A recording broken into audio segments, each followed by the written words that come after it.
Good morning, my friends. Well, Thanksgiving's gone, and I hope you all had a good one.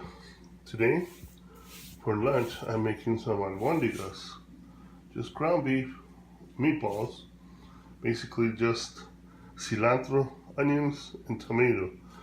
And what I do myself, because this is the way my grandma showed me, was just dice them up, put them in a pan, a pot, and mix them into your hamburger. I got 2 pounds in here already. And you mix it all thoroughly, then make meatballs and drop them in water. I almost forgot to tell you, just a couple pinches of oregano too, fresh oregano. When I say fresh, not from the jar, just go buy a little bag. So I mixed it up and blended it together, and I always add 1 egg per pound for my meatballs. And this is what it's gonna look like. Just make meatballs after that, throw them into hot water, slowly in the hot water. Now what I'm about to do, I've never tried it, but I've seen older Mexican ladies do this. Add actual rice to the mixture to have it already incorporated into the hamburger meatball.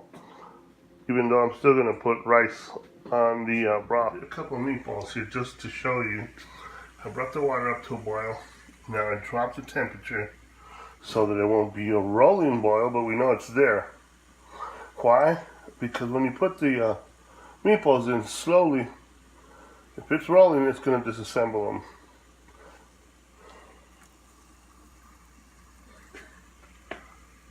As you put them in, the temperature's going to drop a little bit, so you might want to raise it up a little bit. Whatever falls off is going to be good. It's good for the broth anyways.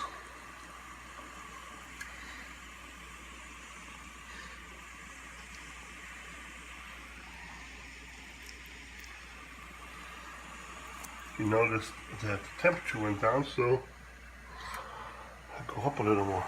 Not to a rolling boil again, just crank the temperature up.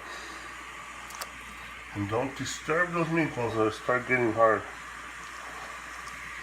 So you might have to do a couple of batches here as far as putting them in the water, because you don't want to disturb the other ones yet.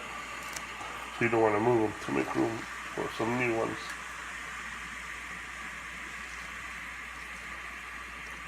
Kind of hard to function here with one hand on the camera. Did all the meatballs.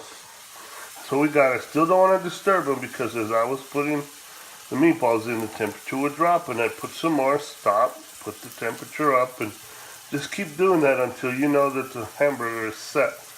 Then it won't be a problem.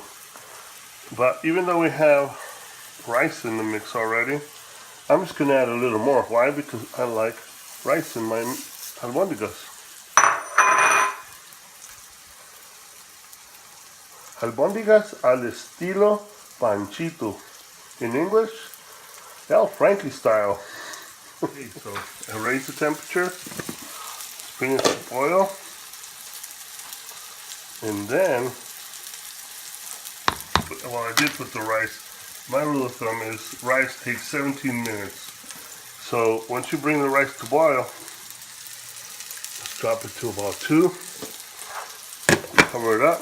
Reason for that, you don't want it boiling over. 17 minutes on the clock. Oh, real good, Frank. That was not 17 minutes.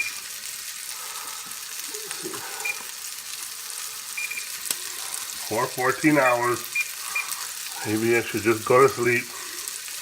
Program this, and I'm gonna go back on that Albondigas. So I've got 2 minutes to go, but the rice looks already done cooked. I just use that measurement because when I make dry ice rice, that's what it takes. So here's my Albondigas all finished up. I can smell it, it's so good. And these are ready for whenever we want to eat. So time's out. I know it's done. It's going to keep cooking even if I turn it off. So I'm done with that one. Timer 00. And for breakfast, sausage and eggs. Cherie made those with potatoes also.